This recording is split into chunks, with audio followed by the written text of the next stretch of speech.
What's going on? This is Ryan with Automatic Comics, and up next we are going to talk about a trade I just did. Traded one book for 5. Let's check out the book I'm trading away and the books that just came in. Stay tuned.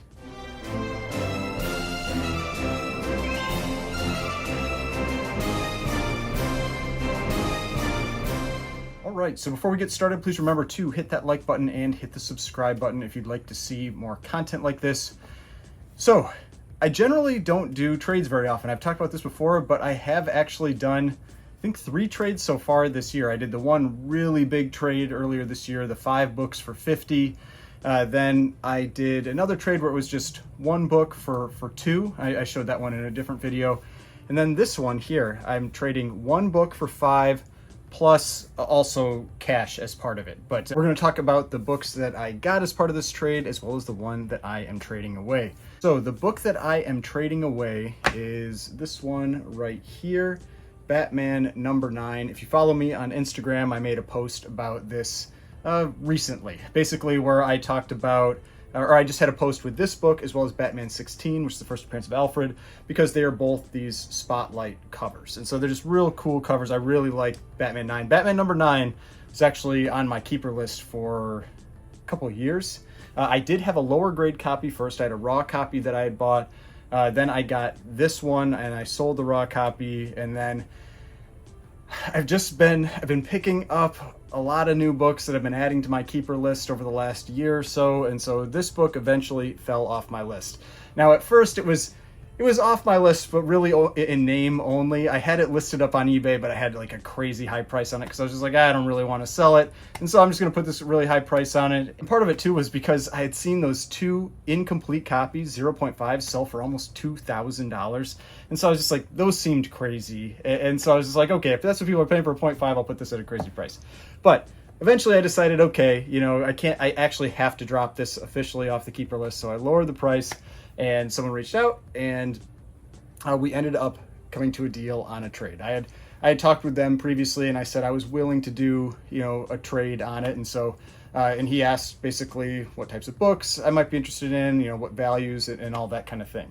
And so I worked it out, a part trade, part cash deal for this, Batman number 9, 3.5. Just, I mean, arguably to me one of the top Batman covers in the run.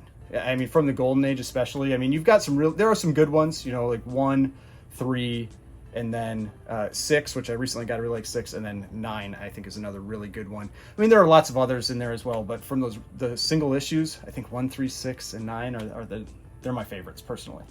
But so this is the book that's going away. So what did I get in trade? Like I said, there's also cash as part of this deal, but there are 5 comic books as well. There's some cool stuff in here. So that's part of it. Like, most of the time I'm not going to be trading, like, I don't want to trade a book for 50 books that are all worth $50 or $100, and it's just because it's a ton of work to list all those. I got to ship all those out. That's what I have to think about when I'm trading for multiple books. It's not just the value side of it, it's the time that goes into not just listing, but also packaging, taking books to the post office, all that stuff. So that's the things that I'm thinking about when I am doing a trade. So the first one here, I think I just sold my last copy of this. So I don't think I have a copy of this one anymore until now. This is Superman's Girlfriend, number 70 in a 6.0. If you're not familiar with this is the first Silver Age appearance of Catwoman. She appears in this relatively obscure title, Superman's Girlfriend, and she was a character that did not appear for quite a few years. It was kind of part of the Comics Code Authority. So my understanding is they didn't want to have like a woman as a villain, or something like that, which I don't know. The Comics Code was ridiculous, but still they eventually brought her back, and this is 1966, so quite a few years after the Comics Code went into effect. And so we've got Superman's Girlfriend, number 70, first Silver Age appearance of Catwoman. All right, so that's the first one. Next book is, and I love this one. I've had quite a few copies of this book.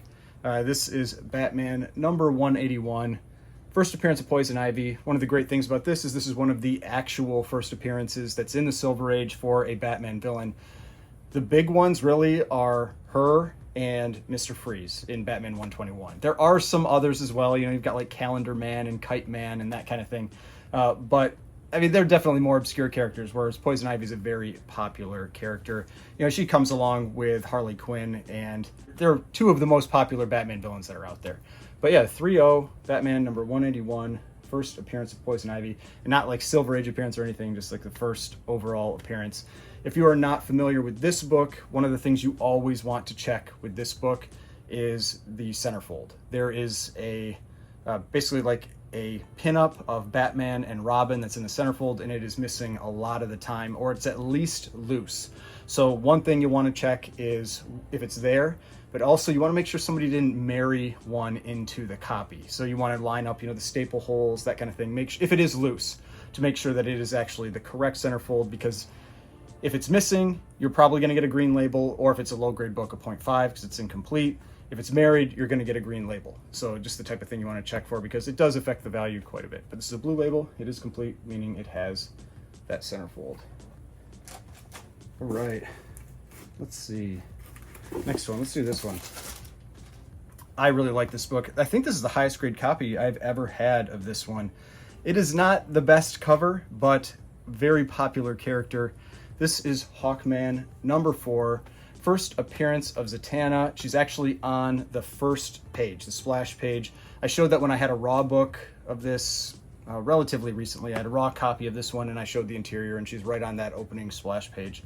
But this is a character that I was talking about this before. I feel like this could be someone that James Gunn ends up using. I mean, we haven't really gotten any, or hardly any, of the magic side of things. We've had a little bit of it in the DC movie universe, where we have, Shazam and Black Adam, but those are more like, they're just like surrogates for Superman. Whereas Zatanna, John Constantine, that kind of thing, those are the more like straight magic characters, and they get used a lot in the DC animated universe, but not really any, for the most part, in the movie universe. So it'd be cool to see them get used in the movie universe, maybe something like Justice League Dark, something like that. So yeah, and this is a nice grade. This is a 5.5, off-white to white pages, Hawkman number 4, first appearance of Zatanna.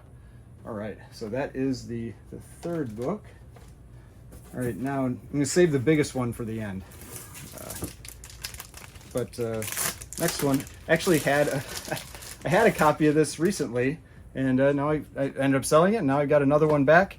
This is Batman number 133. So speaking of Kite Man, this is the first appearance of Kite Man. It's also the first Batmite in title.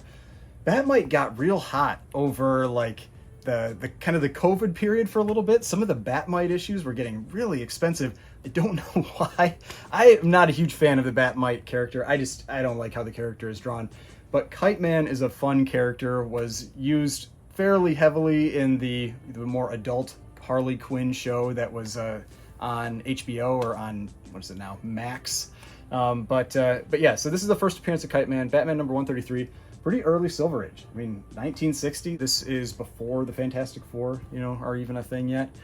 So yeah, I mean, that's one of the things with DC. You have a lot more of those early Silver Age key books, and they tend to be quite a bit less common than their Marvel counterparts. I talked about that in a recent video with like Showcase 4 and Showcase 8, the first and second appearance of the Silver Age Flash. And those are just so much more rare than something like a Fantastic Four 1 or X-Men 1. And it's similar with these other kind of more obscure random keys like Batman 133. All right, so now the last one. This is definitely I would say the biggest key of all of them. We do have a Marvel book in here. It was a lot of DC keys, but this one is a Marvel key. This is Hulk number 180. First cameo appearance, whatever you want to call it, of Wolverine, but he is not on the cover. He is on the last page of this book. I don't know if I've ever had a raw copy of this one. I don't think I've ever had a raw copy of this one, but yeah, I mean, this was another book that over COVID, people were really trying to like push this book to make it the key over 181, and it really spiked the prices, and then they corrected quite a bit because people, I mean, I'm the same. I want 181. 181 is the better cover, but this is the first time you ever see Wolverine in a comic, not counting the Foom issue where there's a character called Wolverine, you know, but it's not the same character or anything like that. But this is the first time you actually have Wolverine in the comic, and you know, Hulk 180 in a 7.0, off-white to white pages, and you know, a nice looking copy, nice colors and everything. It's a 7.0. I mean, it's got little bits of greasing and all of that, but yeah. Back cover. So that's everything that I got as part of the trade. So I do trades occasionally, not very often, but every once in a while I will be enticed by a trade and I'll end up doing it. And yeah, and this was one of those cases. So if you'd like to see more videos like this, please hit that like button, hit the subscribe button, notification bell, all that stuff. I've got more videos over here. If you'd like to watch some of my other videos, the subscription button right here. If you'd like to subscribe to the channel, I would really appreciate it. And I will see you in the next video.